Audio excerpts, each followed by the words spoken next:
घंटों इंतजार के बाद अनुराग गुप्ता का इस्तीफा मंजूर हो गया। तदासा मिश्रा को प्रभारी डीजीपी बना दिया गया।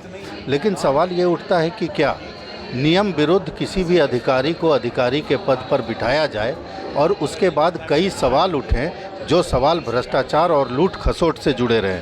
हमारे साथ बीजेपी के वरिष्ठतम विधायक हैं सीपी सिंह जी, विधानसभा के अध्यक्ष भी रह चुके हैं। सीपी सिंह जी, ये सवाल बहुत महत्वपूर्ण है कि क्या जब मन किया ले आए, लुटवा लिए और जब मन किया भेज दिए। देखिए, गलत तो था ही। राज्य सरकार ने एक्सटेंशन देकर और एक अधिकारी को डीजीपी बना दिया और उसका विरोध हुआ। हमारे प्रदेश अध्यक्ष और नेता विपक्ष माननीय बाबूलाल मरांडी जी ने इसका विरोध भी किया, लेकिन सरकार के कानों पर जू नहीं रहेंगी। और डीजीपी के रूप में अनुराग गुप्ता ने भी हठधर्मिता अपनाई।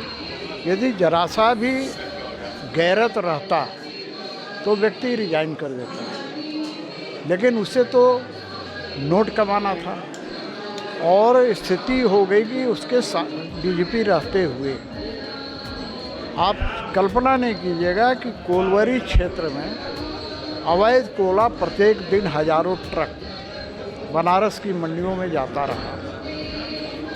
साथ ही कई तरफ से लूट मचा रखी थी। मैंने भी विधानसभा के अंदर ये मामला उठाया था।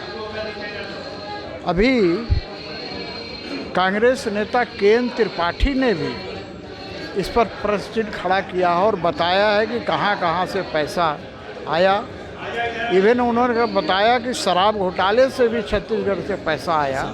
तो मेरा कहने का तात्पर्य है कि अभी पैसा जब कमा लिया तो रिजाइन किया है।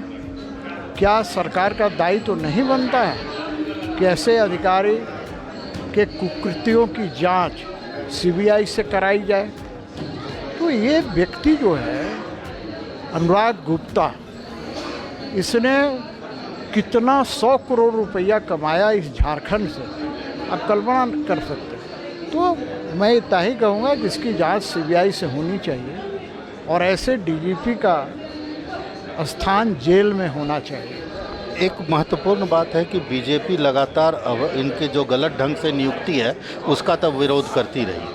अब इस लूट के खिलाफ क्या बीजेपी आंदोलन करेगी, बड़ी मांग करेगी? इसके बारे में तो मैं नहीं कह सकता, इसलिए कि न मैं बीजेपी का प्रवक्ता हूँ और न बीजेपी का कोई ऑथराइज। लेकिन करना चाहिए, आप तो बीजेपी के वरिष्ठतम लोगों में से।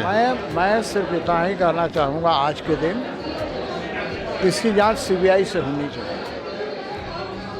राज्य सरकार में जरा सा भी शर्म और हया है तो इस डीजीपी के कुकृतियों की जांच सीबीआई से करानी। तो डीजीपी भले ही अब चले गए हों, लेकिन उनके कार्यकलापों की जांच जो है वो करने की मांग सीपी सिंह जी कर रहे हैं। भारत एक्सप्रेस के लिए कैमरामैन धर्मेंद्र के साथ मधुकर आनंद, रांची।